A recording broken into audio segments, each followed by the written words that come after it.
I'm Jackie Williams, and I'm doing a persuasive speech on racial profiling. Once again, we are debating the reasonableness of racial profiling following the shooting of the Florida teenager Trayvon Martin in Sanford, Florida. One day, Trayvon Martin was on his cell phone talking with his girlfriend while walking down the street in his father's neighborhood. He was wearing a hoodie, drinking tea, and eating Skittles. He was followed and shot by the neighborhood watch captain because he looked suspicious. People like you made a conscious decision to take a stand and stop the nonsense violence in Sanford, Florida. Faces of all shades of humanity dotted the mile-long walk from Crooms Academy of Information Technology to the Sanford Police Department. There has been a nationwide rally for this crime.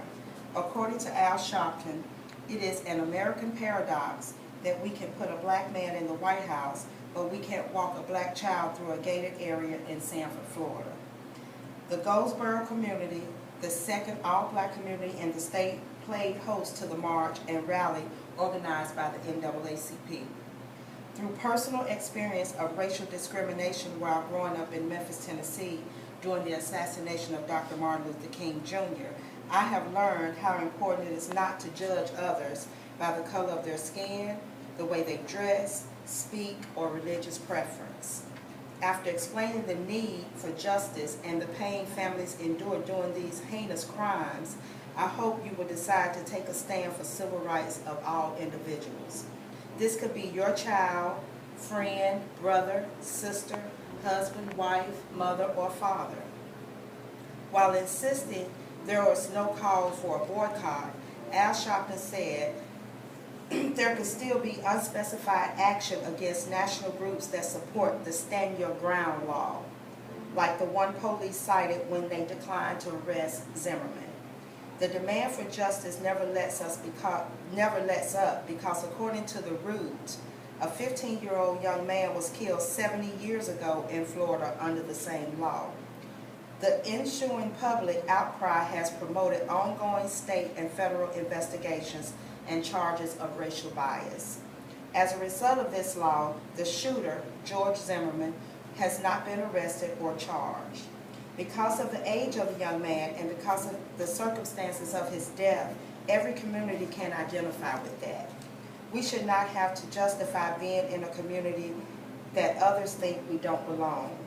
Trayvon's death has taken an unfortunate turn because his death has not been avenged. According to this article, Mass Media and Racism, the media have played a key role in perpetrating the effects of racial oppression of African Americans, labeling them as second-class citizens. The history of African Americans is a centuries-old struggle against oppression and discrimination. African American people, young and old, short and tall, have or will experience some type of racial discrimination. Because some states express it more openly, some African Americans seem to be receptive to it. Society has two classes, working class and the owners of the means of production.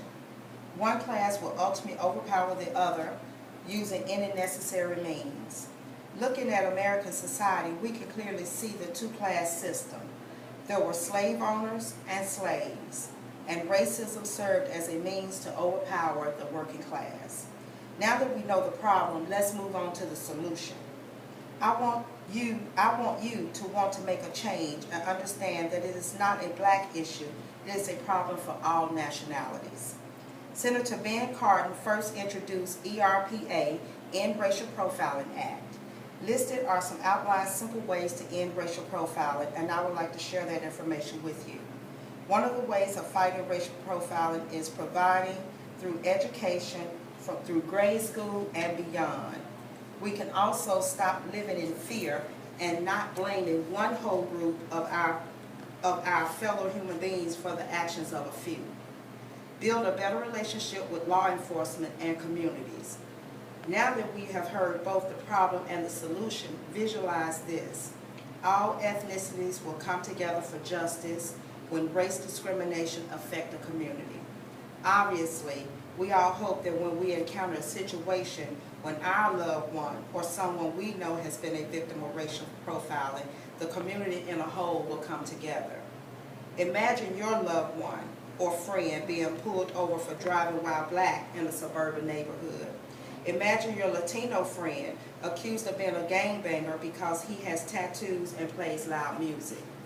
Now imagine a community coming together as a whole for the rights of your loved one or friend because they were a victim of racial profiling. My conclusion is, so as I have explained to you, there is a definite need to end racial profiling. Young people are dying due to the clothes they wear, the music they listen to, and the cars they drive. As for me, whenever I get the chance, and as often as possible, I will march and fight for the rights of victims of racial profiling. All you have to do is have a voice and watch justice take place and families heal in some degree. Thank you.